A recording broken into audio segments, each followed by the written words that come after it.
empoderamento do enfermeiro na estratégia de saúde da família como um elemento fundamental na terceira onda pós-Covid.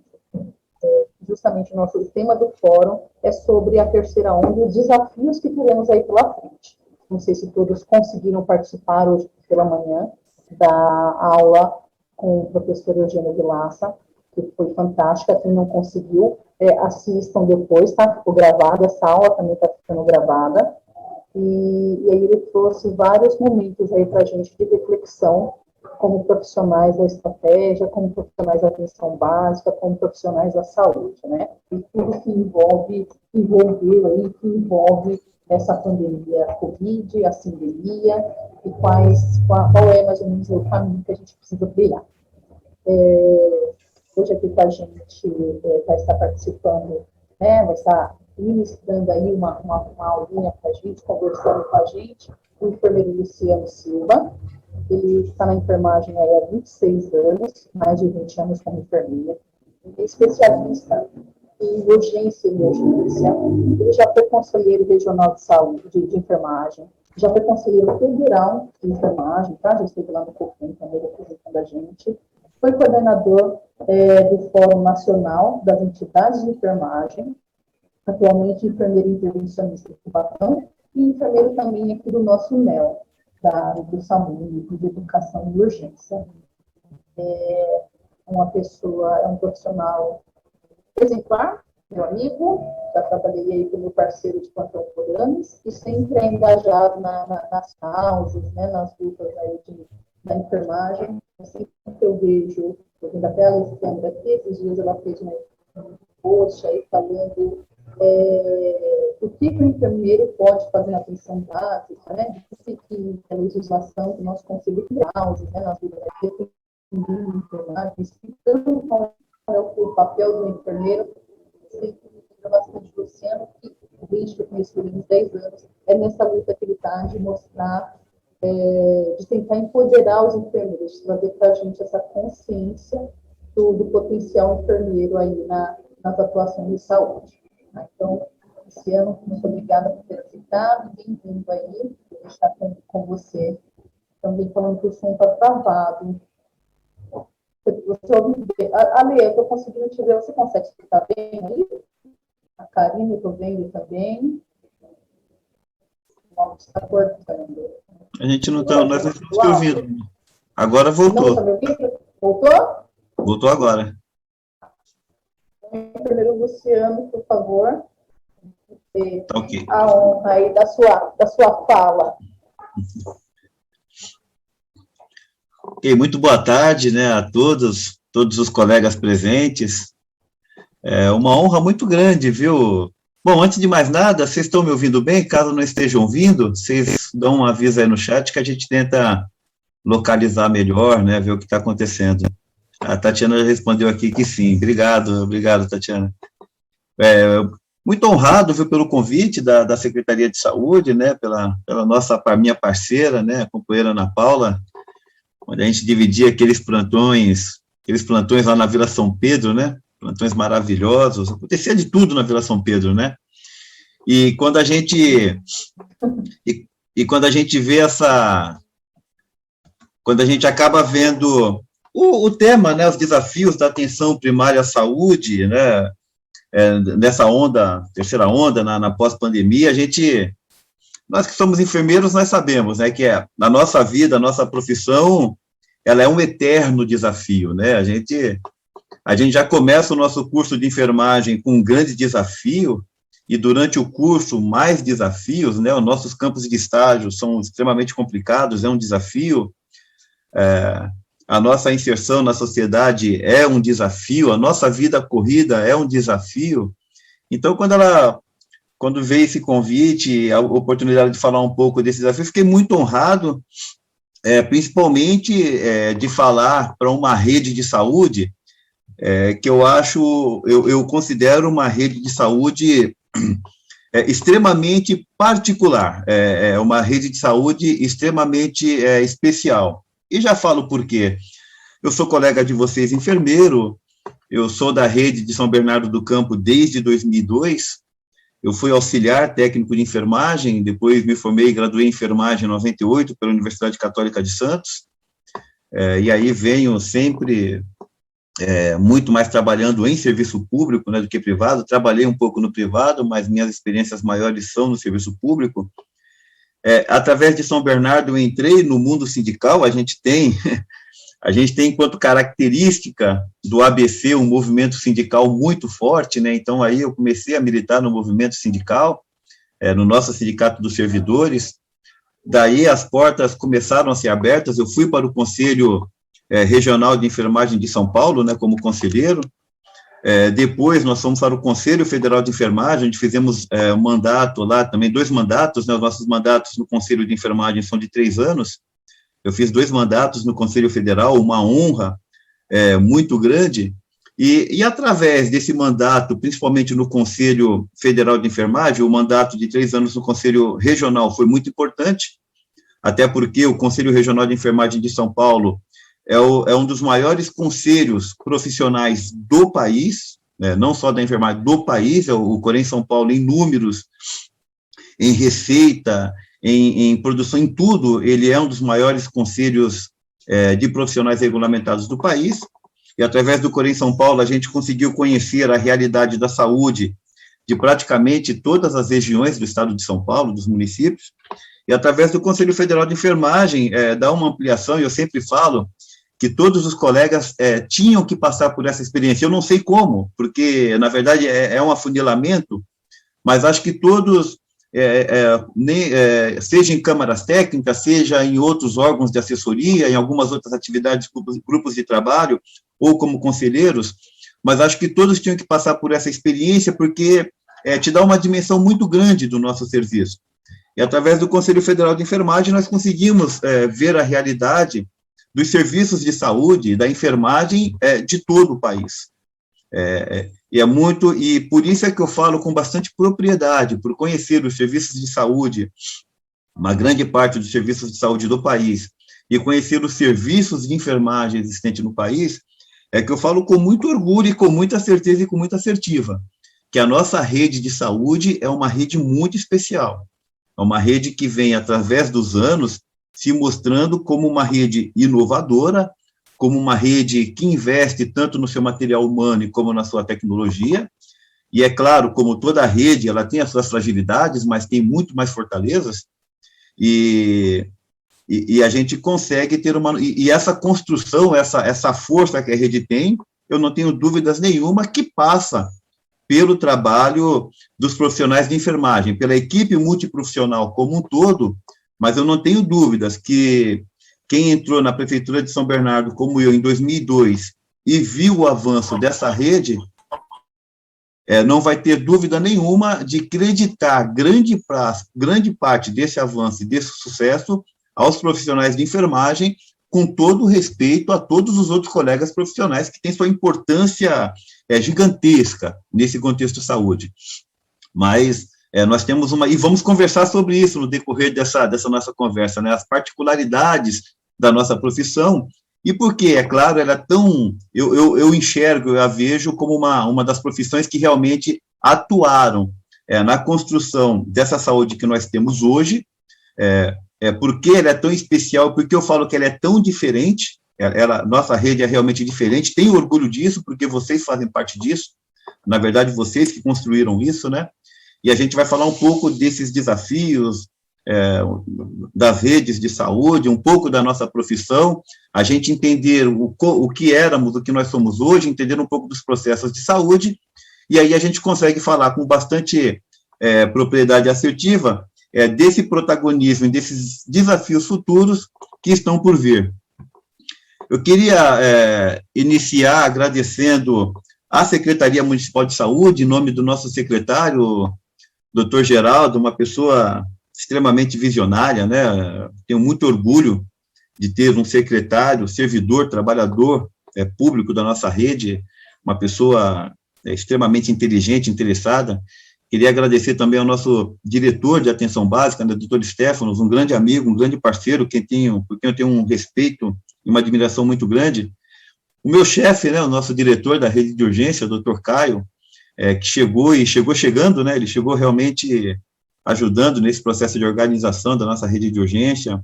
Então, parabéns a todos. E, em nome da minha companheira Ana Paula, queria também agradecer e parabenizar todos os trabalhadores e trabalhadoras de saúde da nossa rede. Então, vamos começar aqui, deixa eu compartilhar a tela.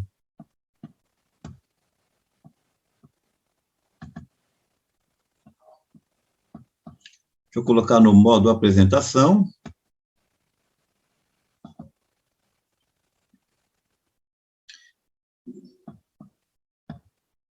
Então, vamos lá, a nossa proposta é falar da terceira onda e os desafios da atenção básica. E aí, como subtítulo, o empoderamento do enfermeiro na estratégia de saúde da família como um elemento fundamental na onda pós-Covid.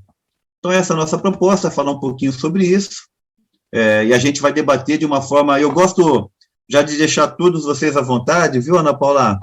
Se está me ouvindo, dá um joinha, se estiver ouvindo bem, queria deixar vocês bem à vontade para fazer as intervenções necessárias, nós somos todos colegas de trabalho, colegas, a grande maioria da mesma rede, e os que não são da mesma rede também, bem-vindos e sintam-se extremamente à vontade, para que a gente possa fazer esse bate-papo, e em qualquer momento pode fazer intervenção sem problema nenhum, tá? A gente não precisamos ficar aqui, por exemplo, amarrados só a perguntas no final do chat, algo nesse sentido, não me atrapalham de forma alguma esse bate-papo, esse feedback, ok? Então, vamos lá, empoderamento do enfermeiro, né, da estratégia de saúde da família como elemento fundamental da onda pós-Covid. Extremamente interessante esse tema, e porque realmente é um grande desafio. Nós estamos aí diante de um novo começo. E antes da gente falar desse novo começo, a gente vai bater um papo sobre dos nossos antigos desafios, né, que nós tínhamos, os nossos desafios na saúde, os nossos desafios enquanto profissionais de enfermagem, eles são gigantescos, eles são enormes, e eles já existiam antes da pandemia. A pandemia, ela só veio, na verdade, ela veio desnudar ainda mais algumas coisas, ela veio acentuar e exacerbar algumas condições, mas nossos desafios, eles são antigos, eles são os mesmos, a pandemia exacerbou, e agora que nós entramos nessa onda pós-pandemia, nós vemos que os desafios são tremendos. Plantão passado, eu estava conversando com os colegas enfermeiros no SAMU, só para vocês terem uma ideia de como a gente vai falar, claro que o SAMU é uma rede de urgência, né, e nós estávamos falando a respeito da passagem, a passagem de plantão, quando a gente chega na unidade para passar um paciente, né, e a gente chegamos à conclusão, nossa senhora, nós estamos falando aqui de 2006, né, quando a gente estava ali naquele auge do SAMU, porque me parece que os mesmos problemas de 2002, 2004, 2006 permanecem em 2021 e indo para 2022. 20 anos após, estamos falando dos mesmos problemas na passagem de casa do SAMU. A gente chega com um paciente, aí o cara que está na porta não quer receber porque ele acha que é um saco. Puta, já vem esses caras do SAMU de novo trazer trabalho para mim, né? E a gente do SAMU, daquela mesma forma, também tem uma reação extremamente... Pô, esses caras da urgência, esses caras do INTA não quer nada, chega com o paciente e o cara... Então, isso é só para demonstrar que pequenos problemas que nós tínhamos há 20 anos atrás, nós temos hoje, que são desafios não superados, e que nós temos mais desafios ainda, e assim é também na atenção básica, né? Eu estava fazendo estágio também na atenção básica, e a gente estava com... cada rede é uma rede, mas nós tínhamos problemas, por exemplo, a gente estava identificando problemas, por exemplo, na triagem do paciente, né? No acolhimento do paciente, e a gente estava, inclusive, falando disso. Enquanto as redes já se falam no acolhimento, com classificação, inclusive nas unidades básicas, né, de saúde, em todos, na verdade, a gente pensa nesse acolhimento, nessa priorização da assistência em todos os níveis, né, do atendimento. Numa unidade que eu estava fazendo estágio esses dias, que não é da nossa rede, né, de outro município que eu faço estágio, a gente estava falando aí da questão da triagem e da dispensa do atendimento do paciente na porta, né? Coisas que já foram superadas há muitos anos atrás. Eu falei, nossa, nós estamos regredindo, nós estamos falando aqui de triagem e dispensa de paciente, quando um dos princípios da atenção primária, um dos princípios do SUS, na verdade, é aumentar o acesso. E nós estamos falando aqui de limitação do acesso em pleno 2022, né? Então, desafios. Mas vamos lá, eu queria primeiro, para a gente começar a falar de desafios de empoderamento, falar um pouco dos nossos números. Olha só, nós somos hoje 2.575.200 profissionais de enfermagem. Nós, enfermeiros, estamos no número de 632.478 profissionais. Nós somos 24,56%. E já é uma grande mudança, porque nós éramos no número infinitamente menor. Está crescendo muito o número de enfermeiros no país e dentro da lógica da nossa profissão. Algo que até poucos anos atrás ficava na casa de 12%, hoje nós já estamos com 24%. Homens, nós somos 13,4% e mulheres, 85,2% dos enfermeiros. Os técnicos de enfermagem são de um contingente de 1.502.761 profissionais. É o maior contingente da nossa profissão, é 58,35%. Homens, 14,7%, mulheres, 84%. Auxiliares de enfermagem, e aquilo que se falava que nunca ia acontecer, que o número de enfermeiros pudesse passar o de auxiliares de enfermagem, passou. Auxiliar de enfermagem, 439.528, 17,6%, e aí a mesma projeção, né, 14,7% homens, 84,7% mulheres, e obstetrizes, 433, que as obstetrizes conseguiram na justiça o direito de serem reconhecidas como profissionais de enfermagem por conta de um erro, um descuido na nossa lei 7498/86, que fala que são profissionais de enfermagem, os enfermeiros graduados, tal, né?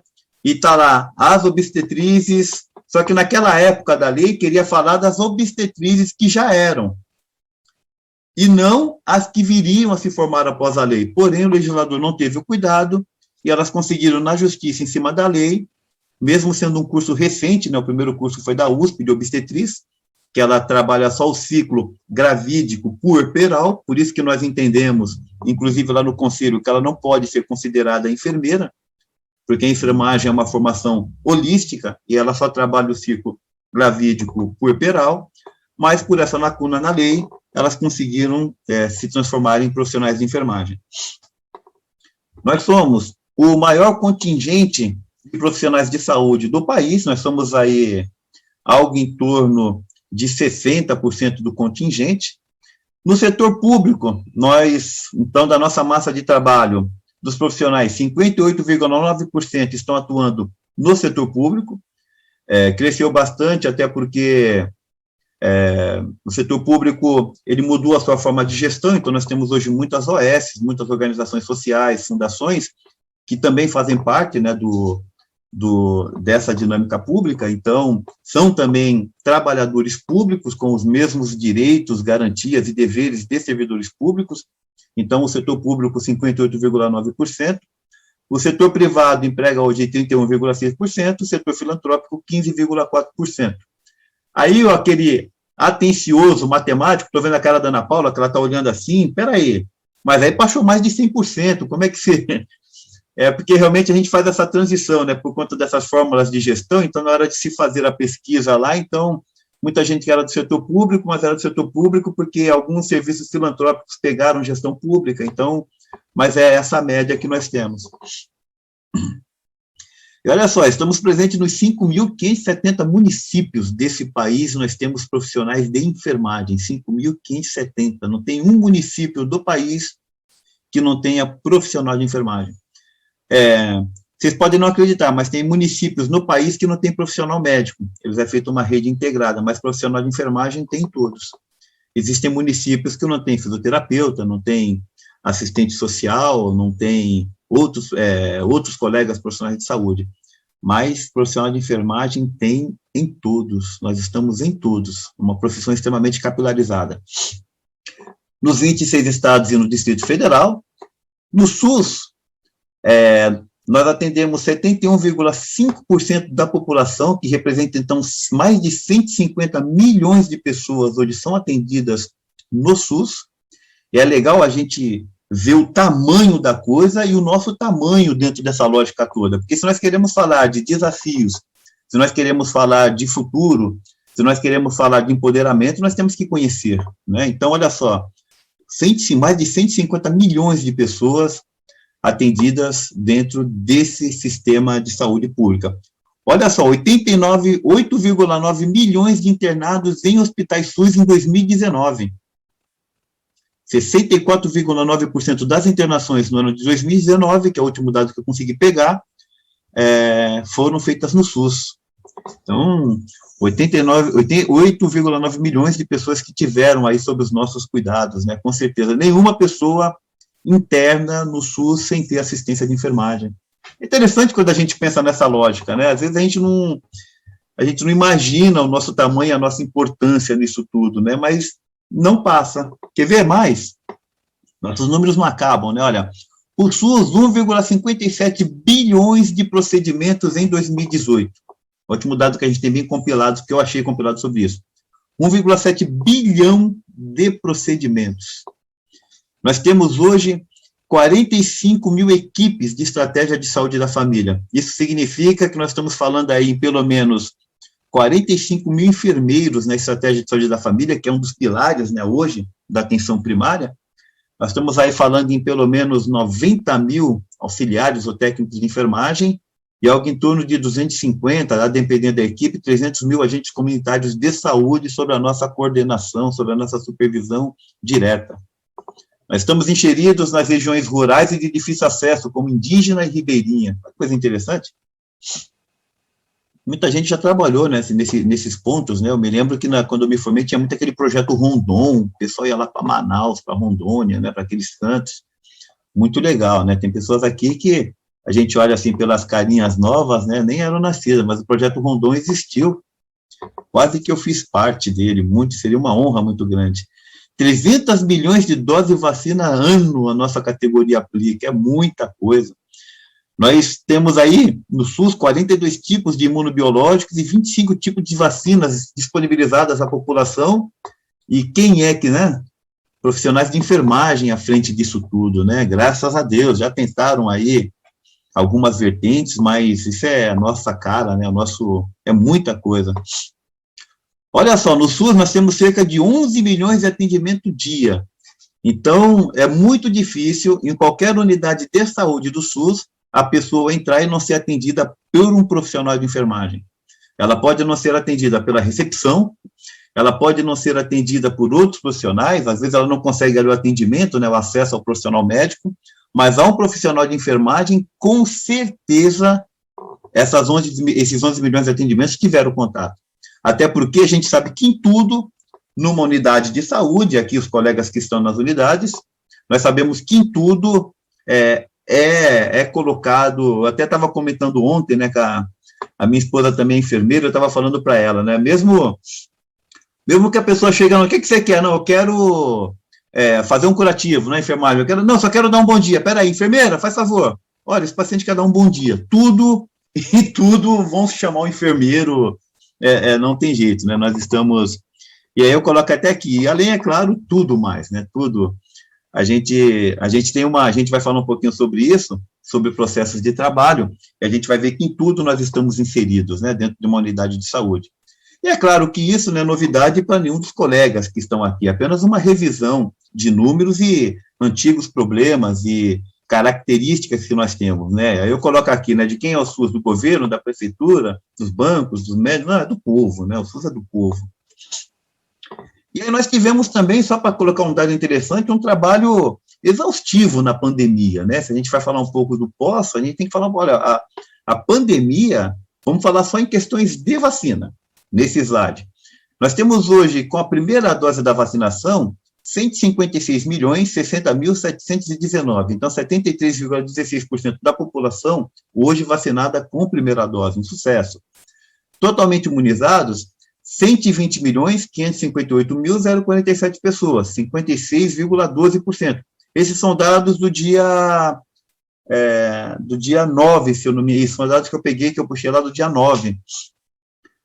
Esses totalmente imunizados são as pessoas que tomaram ou as 2 doses, ou então aqueles que tomaram somente a primeira dose, mas que era, pela característica do imunizante, era uma dose apenas. Total de doses aplicadas, 276.618.766 doses. São Paulo, aí nós temos aqui aquelas características, né, regionais. Nós temos São Paulo como o maior estado vacinador, 80,83%. Santa Catarina, o segundo, 77,55%. E o Rio Grande do Sul, terceiro, 75,79%. E aí, dentro das nossas diferenças regionais no nosso país continental, nós temos aqui Roraima, com apenas 51,59%, o Amapá com 56,41% e o Pará com 58,03%.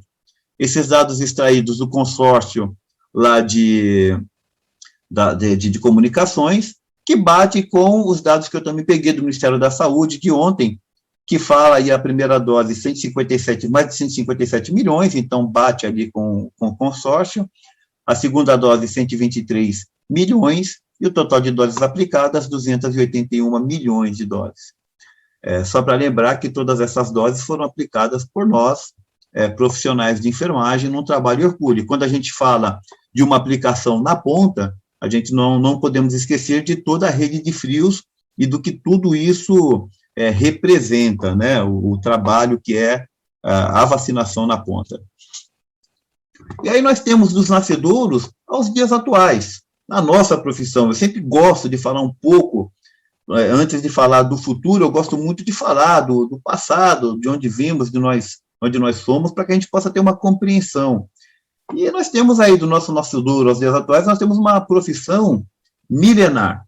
A despeito de que falam que a nossa profissão não é milenar, sim, ela é milenar. A profissão dos cuidados, ela é milenar, ela remota, inclusive, desde antes de Cristo já se haviam os cuidados. Não eram os cuidados catalogados, não eram os cuidados cientificamente colocados, mas já era ali uma característica. Ela é recente como ciência. Nossa profissão é uma das profissões mais recentes como ciência, né? A gente começou a trabalhar essa questão da ciência a partir da enfermagem moderna, né? Florence Nightingale, que veio com aquelas conceituações, e muito interessante a história dela. Acho que essa rede nossa é muito importante, né? Que a gente tem os fóruns, né? Os congressos de emergência, e nós temos os nossos congressos também, né? Da atenção básica. Por isso que eu acho que é diferente e é especial a nossa rede. E nós falamos, uma dessas conversas lá no fórum de urgência, sobre Florence, né? Como ela foi especial, que naquela época ela conseguiu fazer uma revolução. E eu falo dela como uma líder nata, né? Porque hoje, com toda a tecnologia que nós temos, é fácil ser líder. Talvez seja mais tranquilo ser líder. Eu quero ver ser líder naquela época. Mulher, 1800 e bolinha. No mundo totalmente dominado por homens em guerras. Aí a maluca, que era uma mulher que ela tem grana. Florence não era Luciano da Silva, duro, 2 empregos, não sei o quê, tal, nossa, né? Vendendo chinelo para tomar, não, nada disso. Florence tinha grana, a mulher falava 6, 7 idiomas, ela era rica, era outra história. E ela resolveu ir lá na guerra tratar doente, né? Ela resolveu fazer esse... E o pior, e é isso que eu acho a questão da liderança dela. Porque eu não gosto, não é ela aí. Quer ir, doida? Vai. Você quer ir lá para a guerra? Você vai. O negócio é ela ter convencido 30, algumas literaturas falam 30, outros falam 36, outras chegam a falar, ela conseguir convencer 60 enfermeiras aí com ela para aquilo lá. Eu imagino qual foi a conversa, qual foi o estímulo, o que ela falou para aquelas mulheres para ler. Isso é o líder. Ela acreditava numa ideia, ela tinha um objetivo e ela convenceu as pessoas, isso naquela época. Né? Hoje está difícil, com toda essa gente, nós vemos pelos líderes que nós temos hoje, como é difícil se construir um líder, né? A gente vai falar isso daí um pouquinho mais para frente também.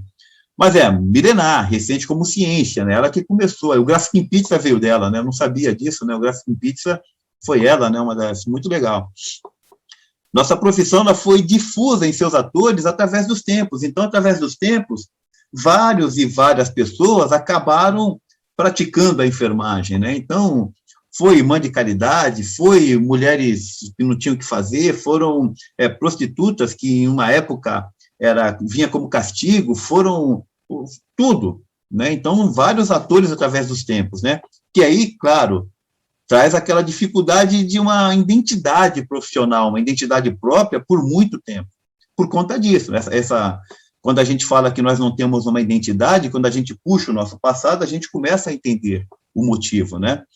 Nós temos uma formação ainda em construção.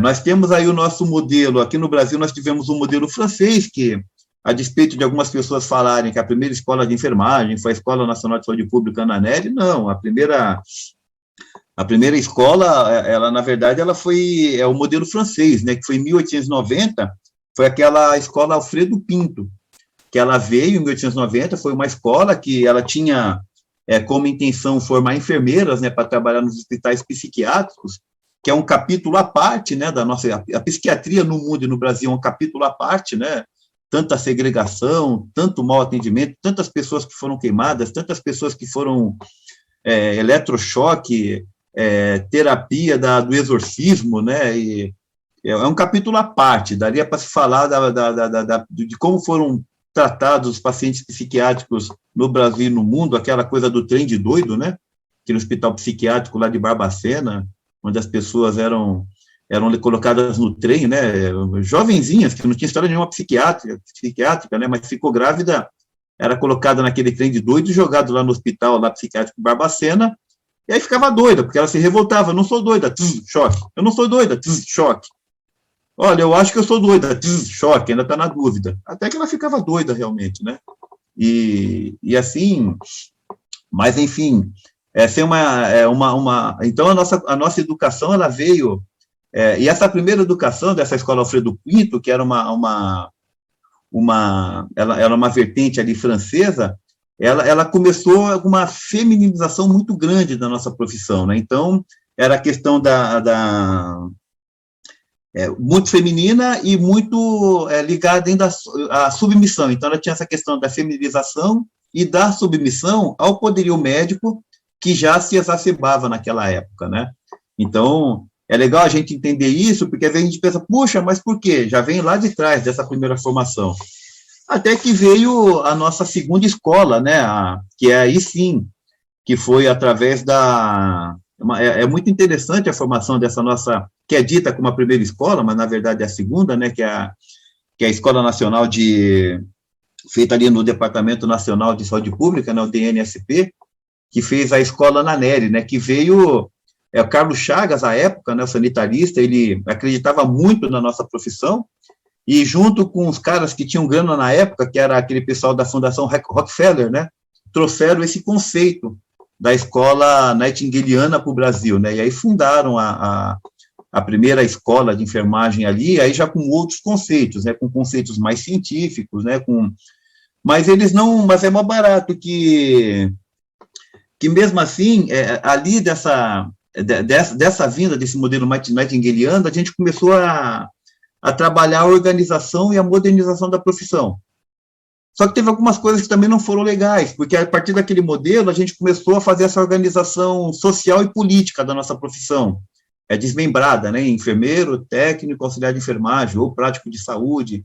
Então, começou essa organização social na nossa profissão.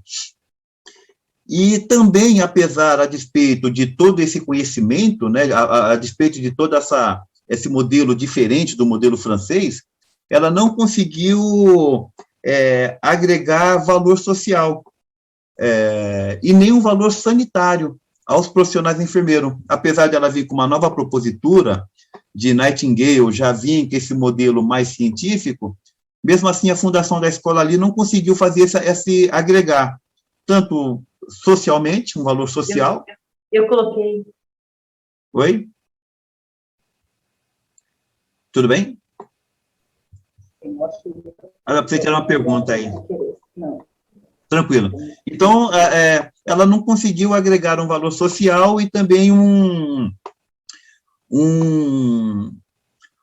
valor sanitário à nossa profissão. A gente continuou aí meio invisível, né?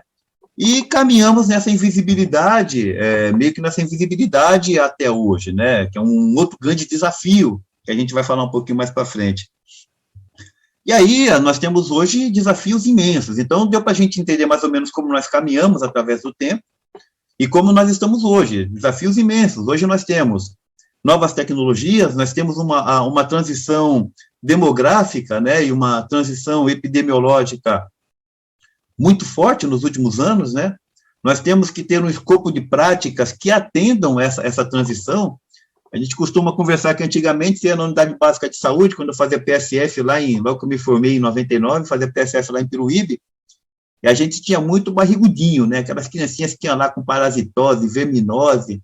A gente tinha lá, Ana, um treco chamado, antes das férias, a gente falava assim, que nós tínhamos o projeto, tem aquele projeto lá, a gente falava o projeto Verme Zero e Piolho Zero. Então, toda vez que terminava os períodos de aula, a gente ia lá nas escolas, tal, né, a saúde da família, tacava, mas essa era a característica do nosso povo, né, uns anos atrás, era parasitoses, verminoses, tinha muito bicho geográfico, a gente tinha muita... Hoje não, hoje a gente trabalha com as doenças, com os agravos cardiovasculares, a gente trabalha com diabetes aí resistentes, né, uma resistência vascular periférica muito grande, né, a insulina, a gente tem, mudou, uma transição mudou. Nós temos aí agora um desafio muito grande, porque pós-Covid, nós teremos outras doenças, né, outras sequelas, nós teremos tanto sequelas neurológicas, que ainda está em estudo, né, ainda, afinal de contas, estamos ainda na pandemia, mas sequelas neurológicas, sequelas pulmonares, sequelas cardiovasculares, tudo isso agregado a todas as outras sequelas que a gente já tinha lá do passado, viu? Que a gente não esquece disso. Nós já éramos uma profissão com enormes desafios, enormes gargalos e muitas coisas. Isso tudo para a gente poder falar, se nós queremos falar de protagonismo, de desafios futuros, nós temos que entender tudo isso. Nós temos aí agora essas novas tecnologias, uma transição, um escopo de práticas que vai ter que se adequar, e está se adequando a toda essa nova realidade, né? Isso é... E eu vou falar uma coisa para vocês, meus amigos, o enfermeiro hoje que não tiver o entendimento disso, o enfermeiro que não tiver o entendimento dessas novas tecnologias, o enfermeiro que não tiver o entendimento da transição epidemiológica que vivemos, da transição demográfica que vivemos, então são outras doenças, né? São outro tipo de seres humanos hoje, então a gente, né? E o escopo de prática que nós precisamos atuar, né, estar realizando ele vai ficar um pouco fora, um pouco desatualizado. Não quer dizer que ele não vá trabalhar, ele vai trabalhar, mas ele não vai conseguir fazer aquilo que nós imaginamos, né? Mudança de indicadores, mudança de qualidade de saúde, né? Mudança, conseguir interagir de uma forma a propor e realizar mudanças no estilo de vida dos seus pacientes, né, da sua comunidade. Então, o enfermeiro ele vai ter que estar ligado nesse treco aqui, ó. Vai ter que estar muito forte nisso. Mas vamos lá caminhar, senão a gente não sai daqui. E aí a gente começa a falar, né, da nossa... E aí, onde é que eu me encaixo nessa lógica toda, né? Como é que é isso, né? Porque nós temos hoje desajustes no processo de trabalho. E é muito legal quando esses desajustes, arranjos internos, tal, tudo, a gente costuma dizer o seguinte, que nós temos um SUS que ele nasceu com uma ideologia muito boa. E é perfeito quando se coloca que no Brasil hoje, ninguém mais vai ficar excluído de assistência à saúde. Então, esse é o grande mote do SUS, né? O SUS é a grande sacada do SUS. Nenhum brasileiro vai deixar de ser atendido, e o que é melhor, a lei lá, 8080, que fala, né, ela fala da qualidade, ela coloca princípios, ela coloca regras, então ela é perfeita. O problema é que ela está aqui, né? E aí ela começa a descer, aí ela desce para os estados, é muito bonito aquela conceituação, ela vai descendo para tripartite, para bipartite, ela vai descendo para o município, é muito bonito, ela chega ali na unidade básica de saúde, onde está o enfermeiro João Fernando, a enfermeira Maria Luísa, e todo aquele princípio gigante que está lá em cima tem que caber ali naquela unidade de saúde. E aí que a gente, como diria algumas pessoas, é aí que a porca começa a torcer o rabo, né? Porque nós temos, e aí para fazer tudo isso acontecer, nós precisamos de alguns ajustes, que causam desajustes no processo de trabalho. É por isso que vem aquela famosa frase, né? Tudo que não tem dono na saúde, de quem é? É do enfermeiro. É do enfermeiro, eu não tenho dúvida, é do enfermeiro. E a gente vai falar, Porque aí a gente tem uma inversão muito grande de papéis, né? Uma inversão gigantesca de papéis. A gente estava conversando esses dias que é uma loucura.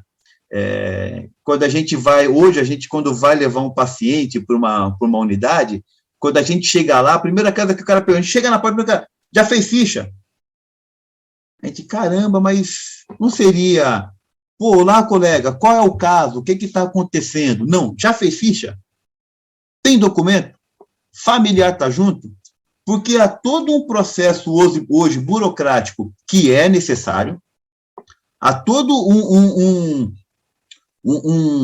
uma necessidade administrativa de você dar resposta com dados, com números, né, com estatísticas, e são importantes, mas que isso acabou, de alguma forma, fazendo uma inversão ali. Então, a nossa preocupação, a gente falava muito isso no conselho, né, como é que a gente consegue fazer, mudar esse foco, né, porque a gente deixou de focar o paciente e acabou focando em outras coisas, né, mas para fazer tudo isso dá certo, porque é muito bonito lá em cima, na hora que chegar lá embaixo tem que rodar, tem que funcionar. E aí nós tivemos também uma acomodação gestora através dos tempos, porque você imagina, tudo isso que está bonito aqui em cima, eu tenho que fazer funcionar aqui embaixo, e olha, tem um cara ali que faz funcionar, porque entre o paciente entrar na unidade, sair com uma receita e pegar uma medicação, eu tenho uma série de coisas envolvidas. Até porque eu já cheguei à conclusão que esse modelo queixa-conduta não é o melhor. Não é o melhor. O modelo queixa-conduta está ultrapassado. É outro modelo. Modelo onde você faz a intervenção na qualidade de vida da pessoa, você faz outras intervenções, não mais aquela queixa-conduta-receita. Isso está ultrapassado, já chegamos à conclusão que não serve mais. Mas, para tudo isso acontecer, eu tenho uma série de coisas na unidade. Acaba a luz, falta papel, falta borracha, falta clipes, falta tinta, uma pessoa que é ruim no atendimento, então tem queixa dela, é o outro que não veio, eu tenho que dispensar medicação acabou, venceu. É uma loucura uma unidade básica de saúde, é uma loucura. E eu não tenho respostas para tudo isso. Uma coisa que eu sei que eu tenho é que eu tenho um cara com uma formação e um coração holístico, que é chamado enfermeiro. Então, tudo que acontece nesse desajuste, até por uma acomodação gestora e por um déficit de recursos humanos, um desajuste de processo de trabalho, eu acabo fazendo esses arranjos internos, onde tudo isso vai para esse cidadão, vai para esse profissional. Toda essa questão, e olha que desafio, porque nós estamos falando que nós temos novas tecnologias, nós temos novas doenças, nós teremos novas sequelas, mas eu não consegui arrumar aquilo que está para trás.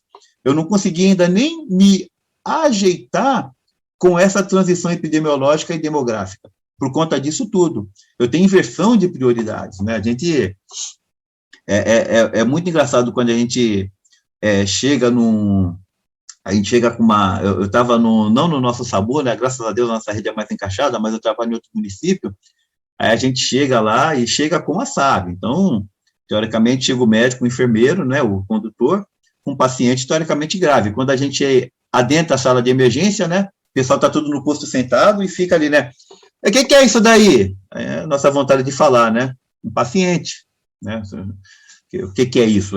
Por acaso é um paciente, né, e a segunda pergunta, mas o que é que ele tem? Doença, né, a vontade de falar é assim, doente, vem ver. Porque houve uma inversão de prioridade, né? Num determinado momento, me parece que o paciente ele virou um detalhe dentro dessa loucura toda da assistência, mas por conta disso, porque os papéis estão... E aí, com tudo isso, se criou uma imagem que é muito ruim. Essa imagem que o enfermeiro, na verdade, ele é um faz-tudo dentro da unidade de saúde. Então, tudo que não tem, tudo que não há uma... E o Covid exacerbou muito isso, né? Estava conversando com um amigo, que é o Marcelo, enfermeiro, uma liberdade de falar o nome dele, é Marcelo Engelman, um cara muito legal, a gente conversa muito, né, no plantão. Eu acho que quem conhece ele sabe da pessoa maravilhosa, do profissional competente que ele é. A gente está falando um pouco disso, né? A gente estava fazendo um bate-bola sobre as questões, sobre como a gente pode melhorar essas... A gente estava falando que parece aquela teoria do banco, né? Eu a gente tinha um problema no SAMU que eu trabalhava, que o chefe administrativo foi colocado lá chefe administrativo que não era da saúde, foi colocado lá como chefe do SAMU. E aí a desorganização era tão grande que ele queria entrar no grupo de trabalho de enfermeiros, e eu falava, gente, e os enfermeiros não deixaram. E eu falava o seguinte, amigos, independente ele é o chefe do serviço, isso daqui não é esse grupo aqui não é um grupo de amigos, é um grupo de trabalho. Então ele tem que entrar, não vai, então para ver como é que o chefe não conseguia entrar no grupo de trabalho. Então o que acontecia? Todo dia, como as relações eram muito ruins, se criou em 5 livros, cada setor fazia o seu livro de plantão. E a gente nós enfermeiros tínhamos que fazer o nosso livro, tinha que fotografar, aí mandava para o coordenador de enfermagem, que era amigo desse chefe, que pegava e mandava para esse chefe, para ele saber quem estava no plantão e o que estava acontecendo. Acontece que não é mais esse chefe administrativo, não é mais o coordenador de enfermagem, porém essa rotina continua.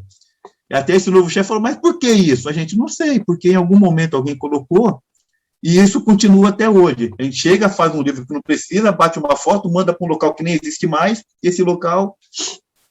A gente estava conversando com o Marcelo sobre isso, e a gente fala que é aquela teoria do banco, que a pessoa vai pintar um banco e coloca ali tinta fresca. E aí ninguém mais senta nesse banco, porque vai ficar ali, tinta fresca, fica um ano ali, não sente tinta fresca. Até que alguém chega, puxa vida, né? Senão, até hoje, aquele banco lá ninguém ia sentar. São ajustes temporários que acabam não conseguindo fazer enfrentamento a uma realidade de momento. São pequenos ajustes temporários, e a gente vai falar um pouquinho sobre isso, que nós precisamos ter para os nossos problemas. Nós precisamos ter soluções sustentáveis e duradouras. Nós não podemos ter, para problemas temporários, soluções temporárias que não vão ter nenhum tipo de ajuste ou utilidade futura. Quer ver um exemplo? Copa do Mundo no Brasil. Nós tínhamos que fazer o que na Copa do Mundo? Segundo uma vertente. Poxa, temos que criar estádios, porque nós queremos fazer jogos, queremos que tenha sede, pelo menos, em todas as regiões do país. Então, se criou estádios de 1,5 bilhão, 2 bilhões. Esses estádios hoje servem para quê? Para nada. Está lá, né, um estádio de Brasília, custou 2 bilhões e pouco, não serve para nada. Serve para cada 3 meses ter um jogo do Flamengo lá, porque nem time Brasília tem, né, na primeira divisão. Mas foi uma solução temporária, um problema temporário, mas ruim. Não se pensou numa sustentabilidade, diferente de outras coisas que a gente vai falar para frente, inclusive um exemplo nosso. E aí, diante disso tudo, para ajudar veio a pandemia, que olha só, 21 milhões e 900 mil casos no Brasil, 610 mil mortes, uma letalidade de 2,78%. E a nossa profissão, por acaso, somos brasileiros, né? E, claro, os estrangeiros também existem na nossa profissão, mas estamos nesse contexto, né? Na enfermagem, dados extraídos lá do Observatório COFEM, o COFEM tem esse observatório, né, que acompanha, nós temos 31.487 casos, 869 óbitos na nossa profissão, olha, grande, né? Uma letalidade de 2,75%. Nós tivemos aí, né, para ajudar dentro dessa loucura toda que a gente já vive, uma dificuldade muito grande de adaptação. Todos nós nos lembramos no começo, né, da pandemia, a loucura que era, aqueles uniformes gigantescos, a gente parecia aquele pessoal do inseticida, né, o da NASA, a gente com aquelas coisas todas, e a gente, nossa, um medo muito grande, né, dificuldade de adaptação, dificuldades de fluxos, dificuldades de informações, né, puxa vida, infelizmente, como foi maltratada a nossa pandemia no início, nós não tínhamos informações fidedignas, que nos desse um norte, nos desse uma orientação, então nós ficamos muito difícil, né, muitas mortes, eu acredito também a isso, uma sobrecarga imensa de trabalho, né, por conta de papéis não definidos, então, tudo aquilo que estava ruim ficou pior, porque não tinha papel definido, todas aquelas coisas vieram, e como eu disse para vocês, tudo que está bonito aqui em cima tem que funcionar lá embaixo. Tem uma frase daquele filme lá do Bop, né, que o cara fala, né, o que os caras resolvem aqui em cima, a gente tem que cantar o pau aqui embaixo, né, aí vai lá, os caras vão lá para aquela coisa. Oi? Pode perguntar. Boa tarde. Sou da unidade UBS de Nazaré, queria já comentar e tirar uma dúvida com você a respeito. Você falou de números, né?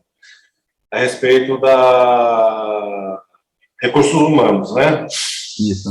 Então, assim, o Conselho se posiciona como perante... Nós temos uma divisão de território, vamos supor, não digo São Bernardo, mas tem as partes mais rurais, né, que não tem saneamento, é um tipo de problemas de parasitose e outras coisas, e os urbanos, onde temos os problemas com pacientes crônicos, né? Sim. E números grandes de pacientes que têm que ser atendidos e o número de profissionais que não conseguem atender, né? Eu gostaria de saber como é que o Conselho está se posicionando perante isso, juntamente de olho na pandemia também, que nós temos, eu acredito que está por vir uma nova pandemia diante a falta de uso de máscara que está prevista, carnaval chegando, enfim. Liberação de estádios. Isso, tudo isso. Acho que está para estourar uma bomba. Mas, qual é o seu nome? Esqueci? Joel. Joel, desculpa que eu estou com a tela toda aqui, desculpa mesmo. Eu falei rápido. Olha, o Conselho ele tem uma posição muito forte relacionada ao dimensionamento. Porém, o poder público ele é muito forte. O poder público, ele... E a força dos hospitais privados também no judiciário é muito forte. Então, nós temos uma regra infralegal, que são as nossas resoluções, e ela fala do número de profissionais que deve ter. Porém, os hospitais sempre conseguem ganhar na justiça através de uma norma legal, que fala que somente quem pode legislar a respeito do número de profissionais de enfermagem, essa dinâmica, é o Congresso Nacional. E o Congresso Nacional, como estrutura de governo, como eu falei para vocês, o governo é muito forte, ele não quer mexer nisso. Então, existem vários projetos de lei que tentam fazer com que haja uma força legal de dimensionamento. O que a gente consegue, em alguns casos, são alguns termos de ajustamento de conduta. Então, são duas coisas. O posicionamento do Conselho é que deva ser dimensionado conforme a regra de dimensionamento. Não conseguimos.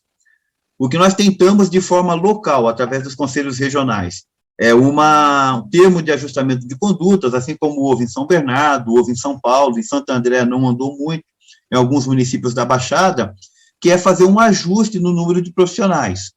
Caminhou. São Bernardo teve uma evolução no número, principalmente de enfermeiros, teve, mas ainda está aquém das necessidades. O negócio é que a gente não consegue, por conta dessa força que esses setores têm na justiça, né, tal, a gente não consegue fazer valer a resolução. Mas o posicionamento é aquele que está na resolução que fala do dimensionamento de pessoal. Mas é importante entender essa correlação de forças, né? O governo raramente quer dimensionar, porque ele não acredita no recurso humano como investimento, ele nos tem como despesa, né? Nos tem, quando eu digo, profissionais em geral, e os hospitais privados, eles trabalham muito a lógica do lucro, e uma boa fonte agora para aumentar o lucro é você reduzir os benefícios trabalhistas, né? Que está em curso. Então, a gente fica meio que tentando sobreviver a essa lógica toda. Não sei se deu para responder a sua questão. Tá ótimo, Luciano, obrigado. Nada, imagina. Então, essa sobrecarga imensa que exacerbou por conta desses papéis não definidos, né? Quando a gente não tem papéis bem definidos, tudo que vem, como eu falei para vocês, né? O que não tem dono na saúde. Imagina, vem uma pandemia, nós temos que estabelecer fluxo, tem que fazer quem vai fazer tudo isso? Não precisa nenhum, mas é enfermagem. Por conta daquilo que a gente colocou lá, né? Aquilo que nós colocamos, né? Que é uma vantagem e desvantagem, né? Nós temos uma formação e um coração holístico. Então, a gente tem essa tendência a abraçar tudo. Isso é um dificultor da nossa profissão, e vamos falar, mas vamos lá, vamos prosseguir. Opa, parou? Não está indo mais? Vamos ver se aqui embaixo vai. Está na mesma tela ainda. Foi. Foi, agora foi, né? E aí veio a pandemia, que aí quando veio essa questão de desafios, né, os desafios da atenção primária, né, os desafios da enfermagem, né, essa nova terceira onda, o protagonismo, eu penso logo assim que eu não penso, eu vejo uma abertura, uma janela de oportunidades. Eu penso que a pandemia, ela abriu novas oportunidades. Ela abriu uma possibilidade da gente rediscutir. Se a gente não discutia, então pelo menos discutir papéis e valores. Acho que é uma coisa interessante, ela abre essa oportunidade.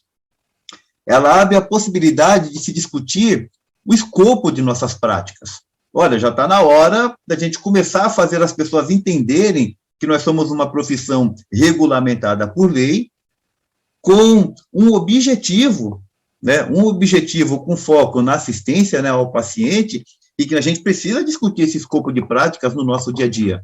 Inclusive, os avanços, né, das nossas práticas, né, a gente acaba, eu me lembro que começou aquelas soluções, aqueles arranjos, nós temos a vacina, né, só para você ter uma ideia, nós temos a vacina,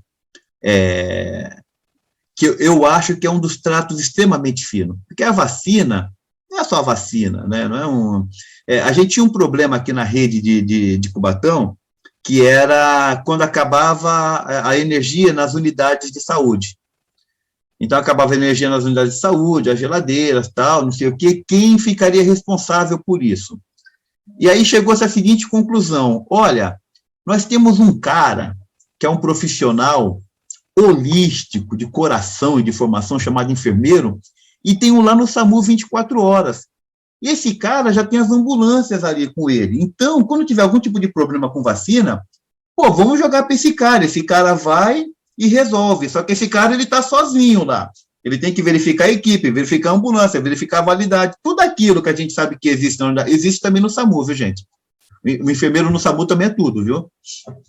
É tudo. Se furou o pneu da ambulância, chama o enfermeiro, não chama o borracheiro. Como se a gente tivesse em vez de um estetoscópio, a gente tem um macaco hidráulico na nossa maleta. Então, é assim também lá na nossa realidade. Então, o cara fazer, na hora eu falei, olha, mas o enfermeiro está preparado? Eu falei, não está. O enfermeiro de SAMU, ele é aquele cara que é trato grosso, vacina é trato fino. Enfermeiro, profissional de SAMU é pá, é juntar os cacos na rua, é fazer aquelas coisas ali e tal, e a gente é trato grosso. Aí é como se fosse só, porque a vacina ela não é só uma caixa de isopor, com um negócio ali de 2 a 8, não, é muito mais que isso, né?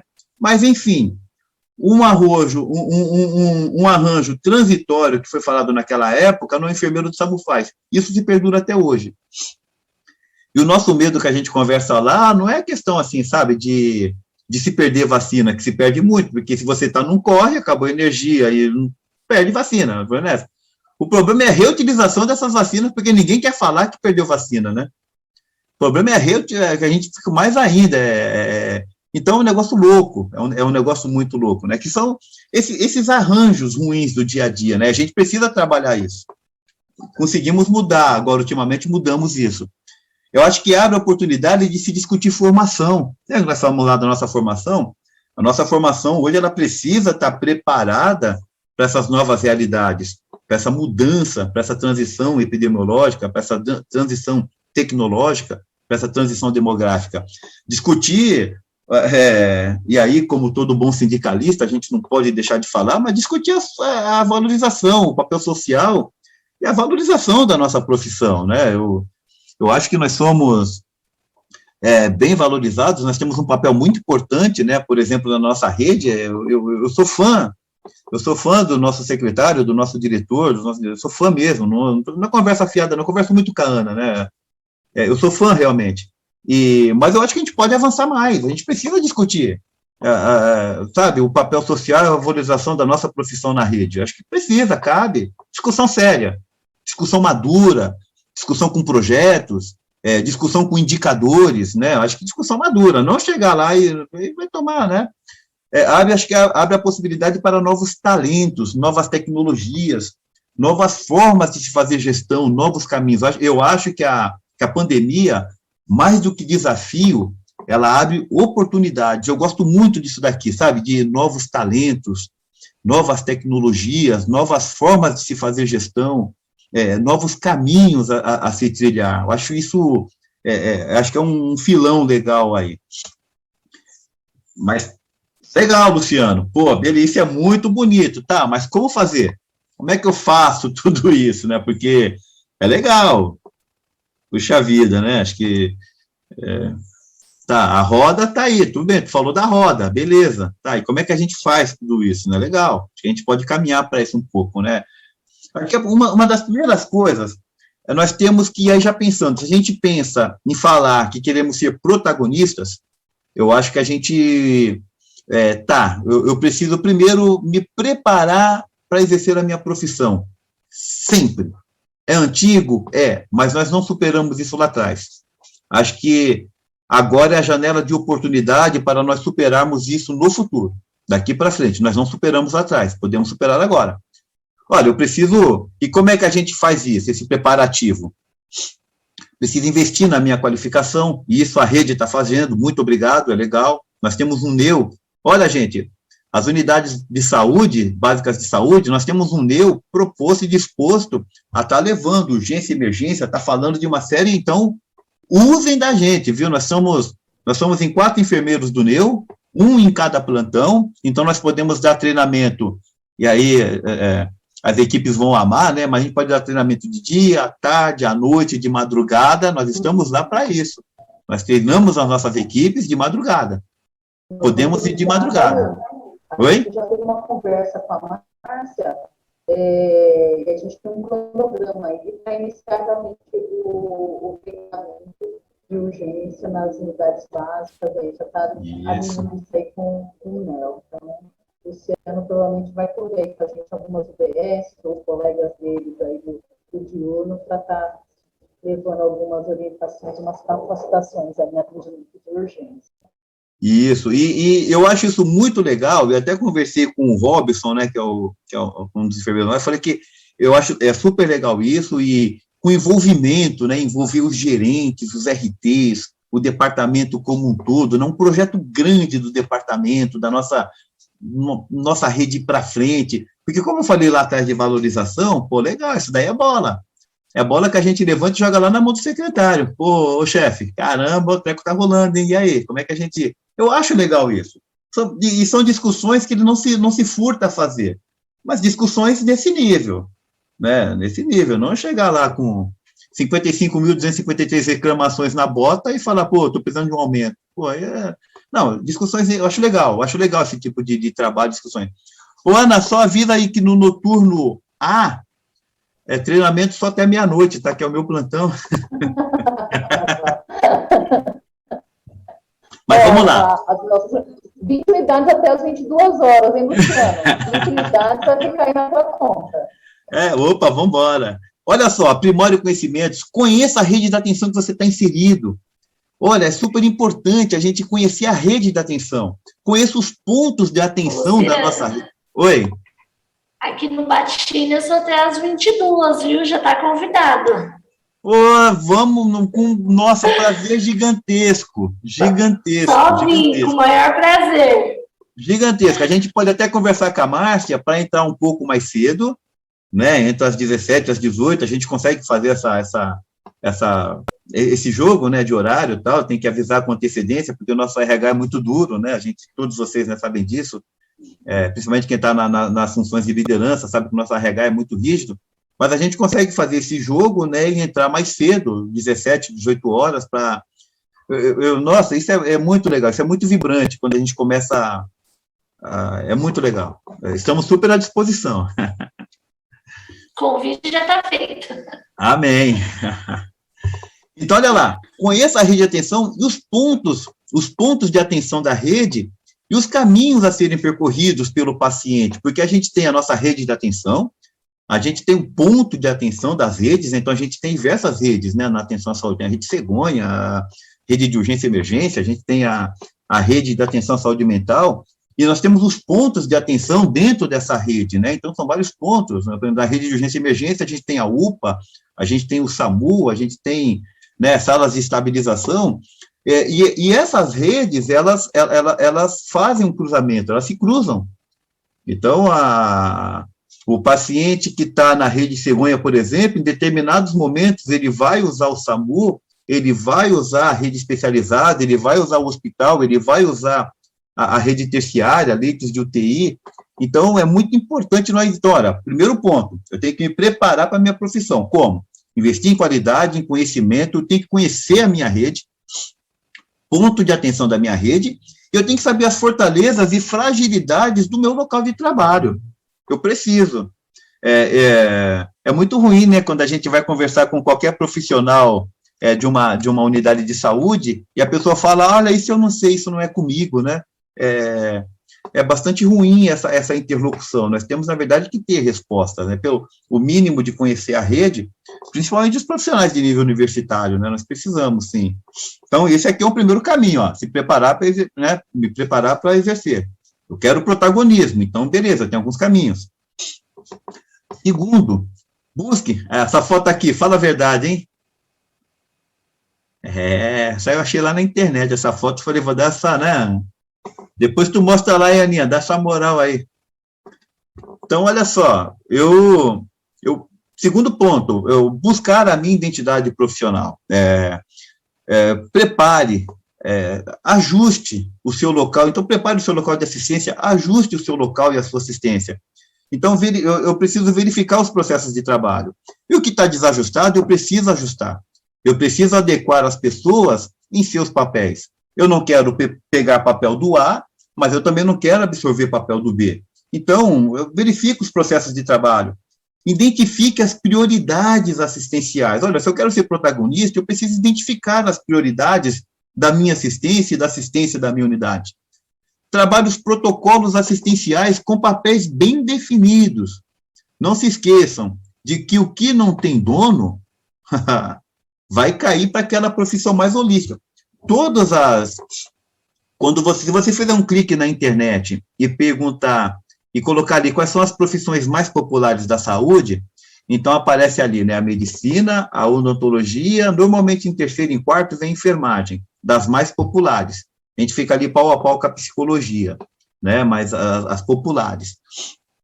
Mas quando você coloca ali quais são as profissões mais versáteis da saúde, primeiro enfermagem, segundo enfermagem, terceiro enfermagem, aí depois vem as outras.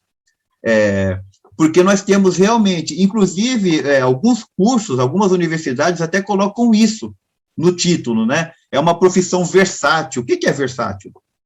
Eu fico na dúvida, o que eles querem dizer com essa profissão versátil? Posso fazer qualquer coisa? Muda o tempo inteiro, né?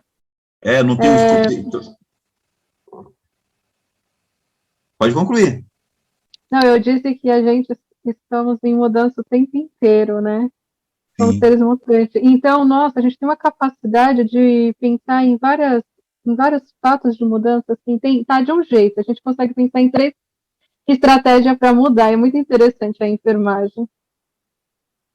Sim, sim mesmo. Sim mesmo. Isso mesmo. Estava vendo aqui algumas questões do chat que é isso que a gente está falando, né? E é verdade, olha, eu preciso trabalhar os protocolos assistenciais com papéis bem definidos, vamos falar um pouquinho para frente como é que a gente faz isso. Delegue, responsabilize as atividades que não são de sua competência. Então, eu quero ser protagonista, eu quero vencer desafios futuros, eu preciso passar por esses, porque senão eu não vou conseguir sair do lugar, eu vou ficar amarrado nisso. Identifique o que não tem dono e construa o quê? O dono. Construa o dono, tá? Então, o que não tem dono na saúde e não tiver no teu escopo de prática, construa. Não construa para você essa atividade, construa o dono. Olha, esse papel é seu, esse papel é de fulano, esse papel é de ciclano. Vamos falar no próximo slide como é que a gente faz isso, tá? Nunca esquecendo que o foco é o paciente, ok? Não esquecemos que o nosso foco é o paciente, mas, olha, a gente falou aqui, como é que eu vou ser protagonista, tá? Primeiro, vamos aqui. Primeiro, eu me preparo para exercer minha profissão. Segundo, eu preparo, ajusto o local da minha assistência e a minha assistência através desses pontos, principalmente, não esquecendo que o foco é o paciente, que eu tenho que identificar as prioridades assistenciais, eu tenho que verificar os processos de trabalho. Terceiro, conheça, problematize a transição epidemiológica e demográfica que vivemos. Nós precisamos problematizar isso, conhecer isso, né? Nós temos aqui a ATS, a Atenção Primária à Saúde, e todos os colegas sabem disso, que ela é a ordenadora, né, a coordenadora dos cuidados. Então, o paciente, quando ele transita nas redes assistenciais e no ponto de assistência, o ideal é que ele vá, ordenado e coordenado por essa atenção primária.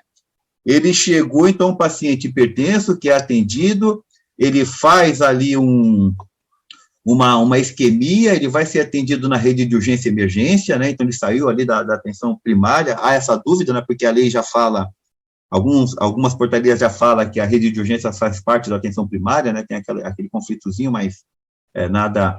Então ele vai para a UPA, né? Esse paciente que era hipertenso e está ali na unidade básica de saúde sendo acompanhado, ele tem um quadro isquêmico, ele vai para a UPA, na UPA se detecta ali um infarto agudo do miocárdio com supra, né, então um caso agudo, então ele vai para o protocolo de AM na nossa rede, né, maravilhosa, então é chamada, a gente vai lá, pega esse cara de imediato, leva lá para o HC, então ele já pulou instância, esse cara já vai ali para o serviço de hemodinâmica, né, ele vai ali para a angioplastia, tal, ele faz tudo o que tem que fazer, mas esse cara, ele tem que estar aqui, ó.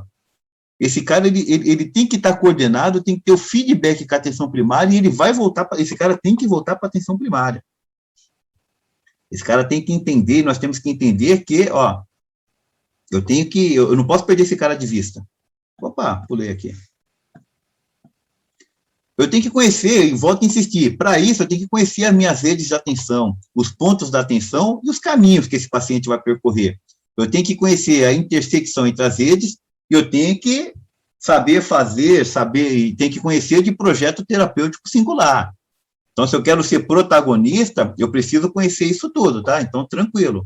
Até aí, nós estamos falando de coisas que só dependem da gente. Então, conhecer e me preparar, né, na parte de conhecimento, eu preciso conhecer a rede, eu tenho que conhecer e problematizar a transição epidemiológica e demográfica que vivemos, eu tenho que saber que nós temos na APS a coordenação dos cuidados, conhecer as redes, tenho que saber que essas redes, em determinado momento, elas fazem essa intersecção, né? Então, um paciente, ele pode estar ali na atenção primária, mas, de repente, ele está lá na terciária, mas ele volta para a primária, né? Ela é ordenadora, e eu tenho que saber de projeto terapêutico singular. Como é que eu quero ser protagonista se eu só sei fazer pedido de falta de material, de ver limpeza que está ruim, de papel que acabou, claro que eu não estou colocando que é assim sempre, né, mas isso não é minha prioridade, né, isso não é, de forma alguma, minha prioridade é isso aqui, é projeto terapêutico singular, é outro, enfermeiro é extremamente, eu não posso pegar um cara com essa formação holística em saúde de 5 anos e minimizar ele a um papel. A gente fala muito, né, quando a gente trabalhava no plantão de urgência e emergência, que quando terminava o plantão era mais ou menos assim, né, o médico vinha e falava, nossa, tô quebrado, cara, aquele plantão difícil, né, tô quebrado, atendi gente pra caramba, entubei, tal, não sei o quê. Aí o técnico auxiliar de enfermagem, nossa, gente, eu tô quebrada, puxei ficha pra caramba, dei X banho de leito, puxa vida, troquei soro, vê aquele patrão. Aí chega o enfermeiro, nossa, eu tô quebrado, que plantão duro, as pessoas te olham com aquela cara. Ué, chefe, mas o que é que você fez? Aí tu fica, o que é que eu fiz? O que é que eu fiz? Olha, o que é que eu fiz? Eu fiz muita coisa, mas essa dificuldade de papéis te coloca uma dificuldade até de você conseguir ordenar ali e você fez tudo, tu tá arrebentado, tu tá quebrado, porque para aquilo tudo funcionar, para aquela coisa bonita toda que está aqui em cima funcionar, ali embaixo tem um maionese chamado enfermeiro e tem que fazer liga de tudo isso. Ele teve que fazer liga de tudo isso, mas que não é vista, né? É invisível. Então, a gente tem que trabalhar isso, né? Então, vamos lá. É mó barato e o pessoal, às vezes, tem gente que fica puto, né, quando a gente fala isso, assim, bravo, né? Porque, não, mas como assim? Não, sim, nós sabemos que tem locais que têm papéis extremamente definidos, mas como eu falei para vocês, com o conhecimento que a gente tem, assim, de saúde do Brasil como um todo, nossa, gente, como isso acontece? Acontece muito, muito, infelizmente. E isso faz com que a gente fique ainda nessa questão. Quem é popular? Fulano, Beltrano e Ciclano. Quem é carregador de piano? Nós. Vamos lá. Quarta coisa. Trabalhe os indicadores de saúde de sua região. Então, olha, a gente está aí, tudo isso é coisa que depende, eu quero protagonizar, então, olha, tudo isso ainda depende de mim. Trabalho os indicadores de saúde, aí da minha região de saúde, onde estou locado, eu conheço a epidemiologia macro, mas eu tenho que saber a epidemiologia ali do meu local, da minha unidade, da minha região de saúde. Então, porque nós temos antigos desafios não ajustados, como a gente falou até agora. Novas comorbidades ainda não identificadas. Olha, o pós-Covid vai trazer muitas coisas. Como é que a gente já está nos ajustando? A gente tem algum projeto científico para, de repente, estar tentando mapear isso na nossa rede? Nós temos uma rede informatizada. De repente, a gente pode colocar algumas questões ali nessa nossa informatização que faça com que a gente tenha uma produção científica futura, né, dessas novas comorbidades, dessas novas sequelas, né, dos pacientes que a gente... 11 milhões de pessoas são atendidas no SUS todo dia, e essas 11 milhões de pessoas passam pela gente. Não é possível que nós não conseguimos produzir ciência a partir disso. Nós temos as demandas reprimidas, e aí dentro dessas demandas reprimidas, as novas demandas, e aí nós temos que fazer, elencar prioridades e fazer buscas ativas daquilo que nós consideramos importantes, mas que não estão aparecendo na nossa unidade, em cima desses indicadores. Nós temos que fazer a construção de propostas, né, propositivo. Dentro disso tudo, dentro desses 3 itens que nós trabalhamos aqui, nós temos que ter proposituras, né, estabelecimento de protocolos assistenciais alinhados à minha realidade. O que é que eu posso construir dentro da minha unidade, com esses indicadores, com esse conhecimento que eu tenho, com essa dimensão da minha formação, o que é que eu consigo construir que esteja alinhado, né, à minha realidade local? É super legal. E eu falo isso porque não existe algo, tem aquelas coisas padrão, mas isso é muito adaptável para a realidade. Cada unidade é uma realidade. Nós temos um Brasil muito desigual, norte, nordeste, sul, sudeste, mas dentro do sudeste nós temos também desigualdades. São Paulo, por exemplo, é muito mais avançado em alguns aspectos que Minas e Rio de Janeiro, né? São Paulo é o... Só que quando você coloca a lupa, né, aquela teoria de você colocar a lupa dentro ali daquela região que você considera avançada, dentro dessa região nós temos também diversas realidades. A gente pega a capital, nós temos ali Heliópolis, nós temos, né, mas nós temos ali o Morumbi, realidades bem distintas. Aqui em São Bernardo também, quando a gente coloca uma lupa em São Bernardo, nós vemos que temos bairros extremamente ajustados, com condições muito boas, ao passo que nós temos ainda situações de moradia, de rede séptica muito ruins. Então, a gente coloca a lupa sobre isso, e então cada realidade, cada local acaba se adequando, né, à sua realidade. Insisto, conhecimento da rede, unidade, das prioridades dos papéis e das possibilidades estruturais, porque tudo isso, todo esse protagonismo e toda essa liderança vai partir em cima disso, do conhecimento, da rede, da unidade, das prioridades, dos papéis e das possibilidades. Das possibilidades, tá? Nós temos que ter soluções sustentáveis e não reativas. Se lembra que nós temos uma saúde muito relativa. Se lembra quando eu falei para vocês dos estádios? Que quando, olha, vai ter a Copa do Mundo, o que é que vamos fazer? Vamos construir estádio. E tá lá esses bichos lá, né? Agora, olha uma diferença. Quando nós tivemos a pandemia, muitos locais que eram carentes de leitos, tal, construíram e fizeram estruturas temporárias. Os hospitais de campanha, que vê aquela questão de grana, né, de dinheiro levado, tal. E a nossa rede deu um puta pulo do gato, que nós fizemos nós construímos um hospital mesmo, né, que vai ficar perene, que vai ficar. Então, é muito legal isso, porque quando a gente fala da Copa e dos estádios, se o cara fala, não, eu vou construir toda uma infraestrutura viária, porque nós vamos receber muitos turistas na Copa, porque a Copa vai ser no Brasil, então nós vamos mexer na estrutura viária, na estrutura aérea, nós vamos modernizar nossos portos e aeroportos, tudo isso vai ficar para sempre. Estádio de futebol em cidade, em estado que não tem time, ele não vai ficar para ninguém. Quando a gente fala em pandemia, quando a gente vê essa sacada de construir uma rede que vai ficar para sempre, é muito melhor o investimento. A despeito da discussão do custeio, mas você tem uma questão ali, então, quando a gente fala que as soluções têm que ser sustentáveis e não reativas, é isso que a gente fala. E quando a gente traz para o nosso micromundo de unidade, a gente não pode fazer dessa forma, olha, bate a foto, eu estou com um problema que eu não consigo me comunicar com a equipe. Não, eu não vou resolver o problema de comunicação. Eu vou falar para alguém fazer um livro, bater uma foto, mandar para cá e mandar para mim. Não resolveu o problema, eu continuo não me comunicando com a equipe, eu continuo não mexendo nos processos de trabalho. Então, é isso que a gente tem que trabalhar na nossa unidade, soluções sustentáveis, não reativas. E discussões multiprofissionais, de casos e de protocolos, isso é muito importante. Quando eu tenho todo esse conhecimento dessa transição demográfica, dessa doença, eu consigo fazer essas discussões, eu consigo protagonizar eu consigo trazer essas discussões para a unidade, e, inclusive, eu consigo trazer protocolos definindo papéis dentro da unidade, porque eu tenho conhecimento, eu sei o que é meu, eu sei o que é seu, eu sei o que é bom para o meu público, então eu consigo fazer essas discussões.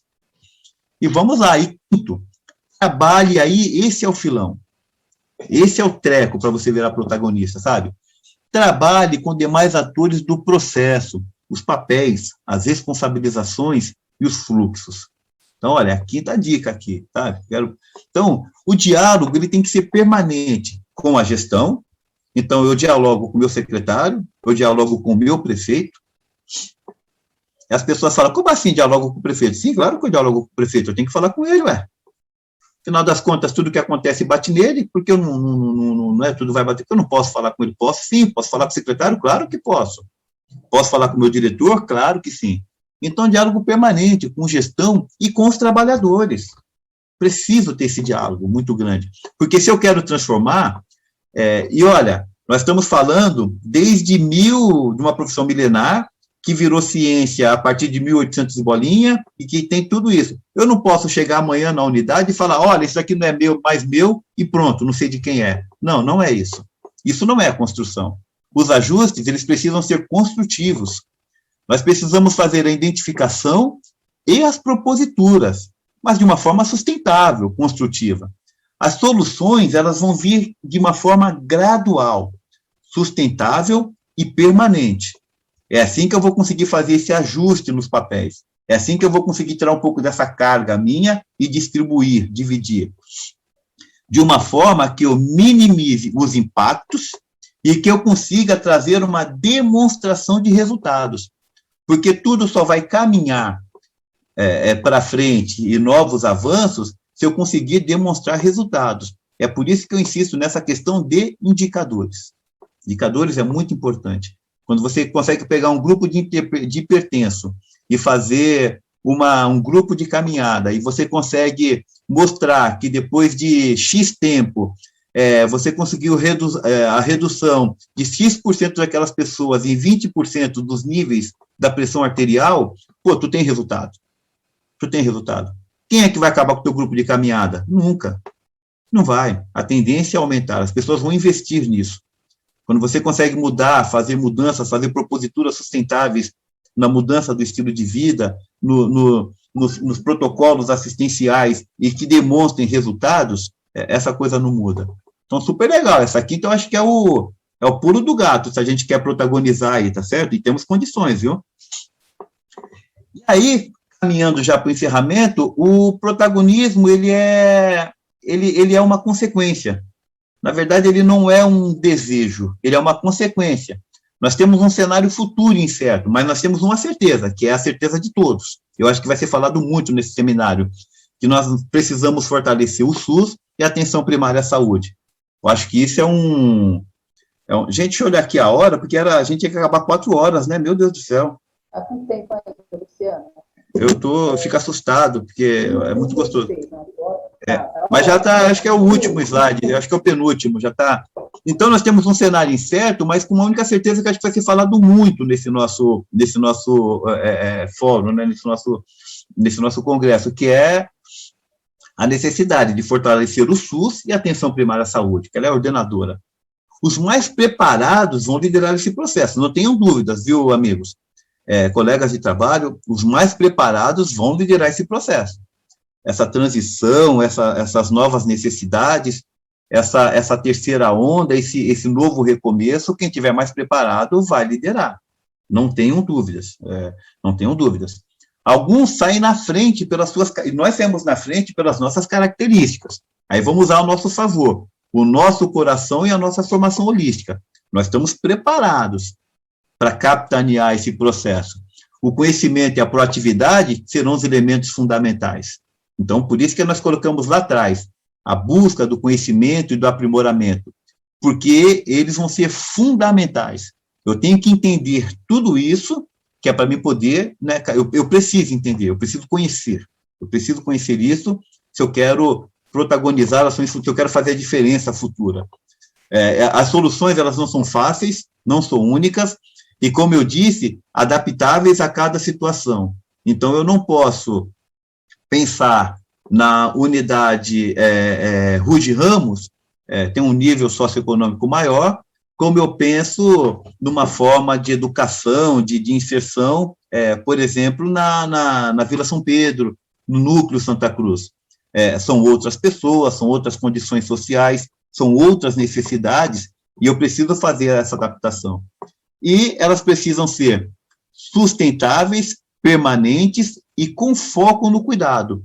Aí sim, eu chego nisso aqui, ó, que é o chamado protagonismo, era aquilo que seria o ensejo, né? Então, para mim chegar nesse protagonismo, eu tenho que passar por tudo isso. Ele vai ser uma consequência disso daqui, ó, de soluções sustentáveis, permanentes e com foco no cuidado, que não são fáceis e adaptáveis, mas que só vão acontecer com o conhecimento e proatividade, que alguns vão sair na frente pelas suas características, é a nossa vantagem, mas somente os mais preparados é que vão liderar esse processo, porque tenho certeza que vai ser um conceito geral, a necessidade de fortalecer o SUS e a atenção primária.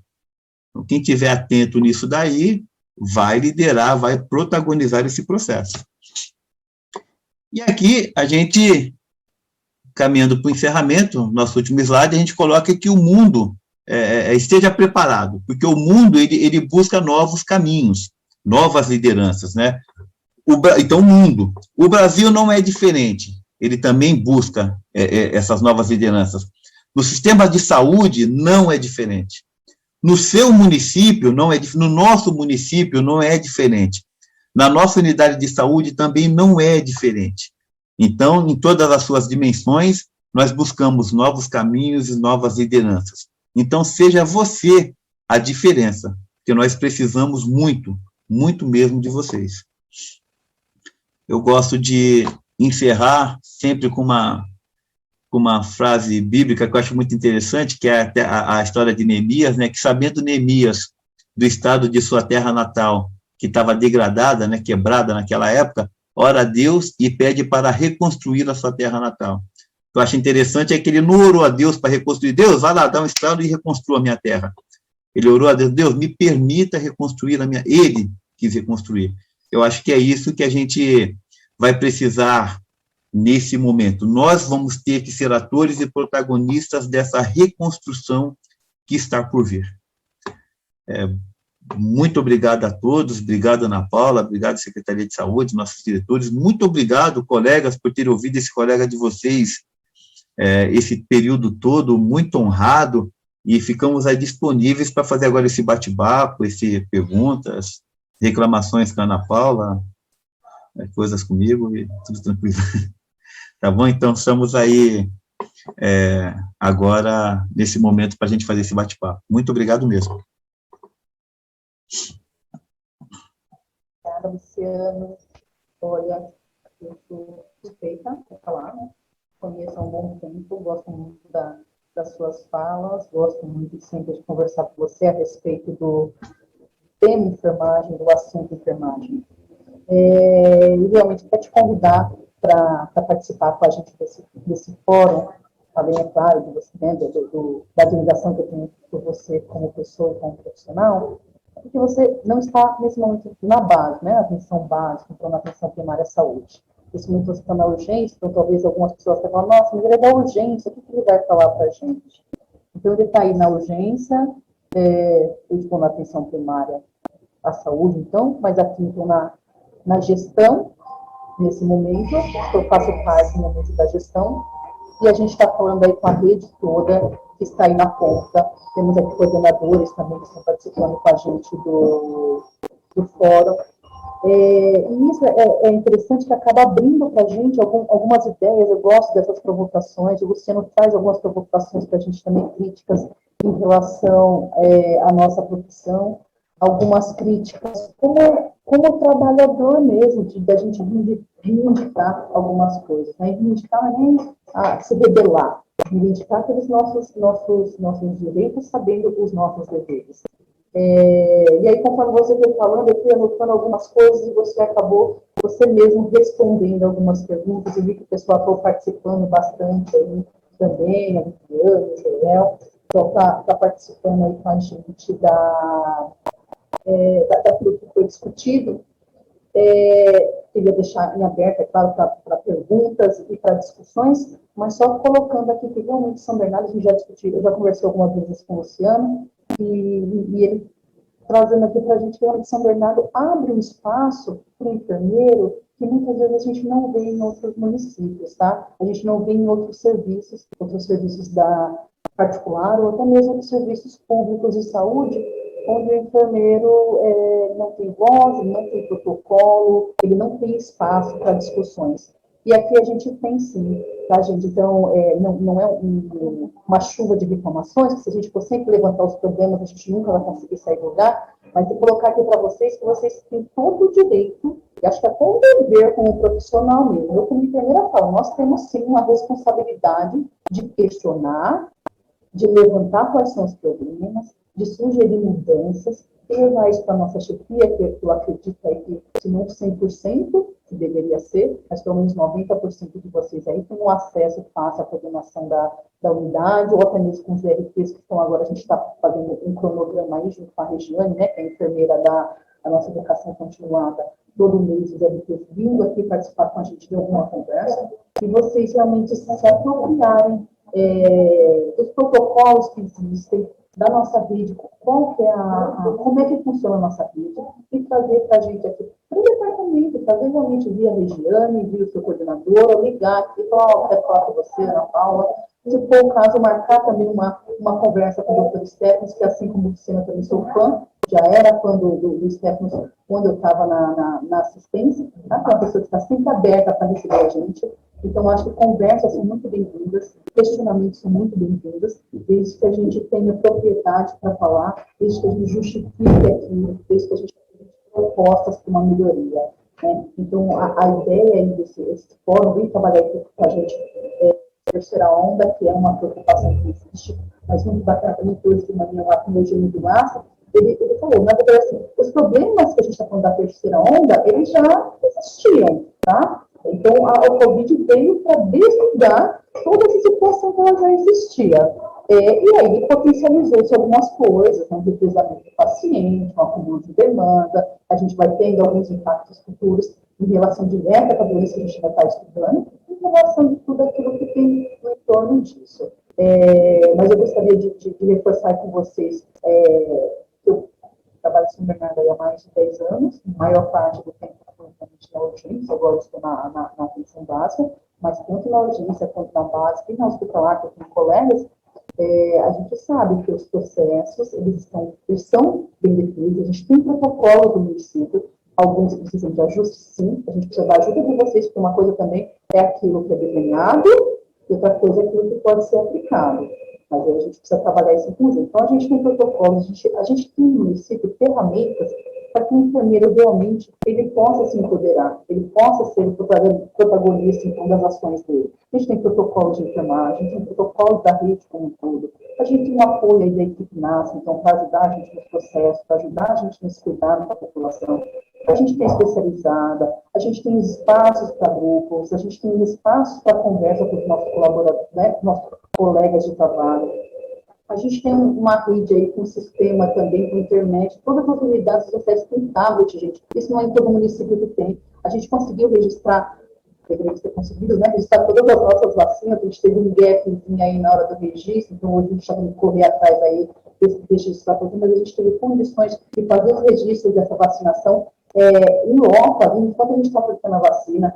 Enfim, a gente tem uma gama aí de condições que o município de São Bernardo oferece, e a gente, sabendo utilizar, a gente consegue, sim, desenvolver o nosso papel muito melhor. É claro que a gente tem aí, como o Luciano trouxe aí para a gente, todo o histórico da enfermagem, né, que quando a gente dá até uma revolta, realmente, faltou pessoa da limpeza, gente, alguém vai ter que limpar aqui, não é enfermagem, não faltou recepção, não sabe o que vai fazer, coloca a enfermagem, mas a gente tem o conhecimento, a gente tem aí essa questão aí dessa formação e coração holístico, né, acaba pegando aí no pé, mas eu não sei se isso a gente muda e talvez seja a essência da enfermagem, esse coração holístico, né, mas a gente tem que buscar mais conhecimento, buscar mais formação para a gente ter mais valorização.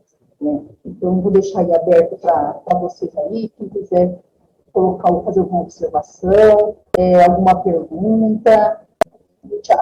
Aproveitar aí que nós não estamos em muitos aqui, estamos mais ou menos em 40 colegas de profissão, somos todos aqui enfermeiros, colegas de profissão. Conversar mesmo, abrir aí, falar o que a gente tem chefia nenhuma aqui só com a gente, vamos conversar. Vamos falar aí o que a gente espera e quais são as nossas dificuldades, o que acha que também poderia ajudar nesse desafio da atenção primária que a gente tem pela frente. Eu só queria, Ana, dar um agradecimento, viu, às pessoas que se manifestaram aqui no chat, estou vendo agora, né, a Viviane, né, falando que o enfermeiro precisa estar ligado às mudanças, é isso mesmo, comunicação assertiva é essencial, corretíssimo, viu, corretíssimo, Viviane. Atuamos realmente com toda essa burocracia, o César aqui se manifestou, a Clarissa, né, que enfermeiro colocou aqui, que é que nem MacGyver, né, foge do deserto com apenas uma cenoura. Interessantíssimo, né, obrigado, ótimas palavras, obrigado, Viviane. A Tatiana, né, obrigado, foi muito enriquecedor para mim, viu, Tatiana, estar com vocês, a Renata, a Maria Cristina, então, agradecendo a todos vocês, viu, a Clarissa, tocar para frente a prática, os projetos, né, é isso mesmo, é essa a ideia, né, então é isso aí, gente, então estamos abertos aí, só agradecendo o pessoal que se manifestou aqui.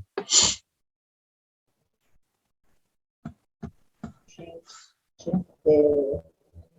alguém quiser se envergonhar, quiser falar pelo chat, quiser liberar o microfone, ou vamos também pedindo aí para a Cíntia aí, falando, mandando um abraço, hein? A Cíntia também veterana, falou, o Luciano ainda está por aqui, o Luciano está aqui de volta, ele nunca saiu, o Luciano é estatutário, tá, gente, aqui de São Bernardo, já tem aí plaquinha de patrimônio. Oi, Cíntia, abraços, saudade, viu? Vários departamentos aí. Cíntia que é uma daquelas enfermeiras linha dura, né? A Cíntia é extremamente competente. A Cíntia tá lá no solteiro, né? Lá não sai não, viu? Porque o negócio dela é ali. Gente, muito obrigada pela participação de vocês. Espero que vocês tenham se inscrito nos outros cursos que vai ter. Inclusive, aí a coordenadora Alessandra do Baeta vai falar aí com os técnicos de enfermagem, tá? Vou falar sexta-feira, né, Ale, que você tem aí um curso com os técnicos, que a equipe participa. Sexta-feira pela manhã, hein, Aninha? Sexta-feira pela manhã. Ótimo, gente. Então, sexta-feira pela manhã, conversem com os técnicos de vocês. Pela manhã, hein, Aninha? Sexta-feira pela manhã. Tá certo, o Ale tá cortando aqui. Então, organizem aí também, por favor, a escala de vocês, para que os técnicos possam participar desse fórum, possam participar dessa aula que a Alessandra vai falar. E, às vezes, a gente fica assim, nossa, tem tanta coisa para fazer, né? Hoje de manhã mesmo, meu Deus, tem um monte de coisa para fazer, vou ter que parar para assistir, olha só, tem que parar para assistir a aula do Eugênio Vilaça. Você sai tão enriquecido de algumas aulas, de algumas palestras, né, que na verdade aquele tempo que teoricamente seria perdido, na verdade é um tempo muito ganho, tá? Então, por favor, falem com os técnicos de enfermagem, incentivem, peçam para eles fazerem inscrição, participar aí, que aí a gente vai, é uma sementinha por vez, que aí vai crescendo na cabeça e isso vai gerando frutos aí no trabalho de todos nós, tá bom? Agradeço aí a presença de todos, em especial aí do enfermeiro Luciano, nosso parceiro aí de profissão e de luta da categoria, tá bom? Obrigada, viu, gente? Então, gente, obrigado pela oportunidade. Obrigado, Ana. Abraço a todos. Abraço, beijo.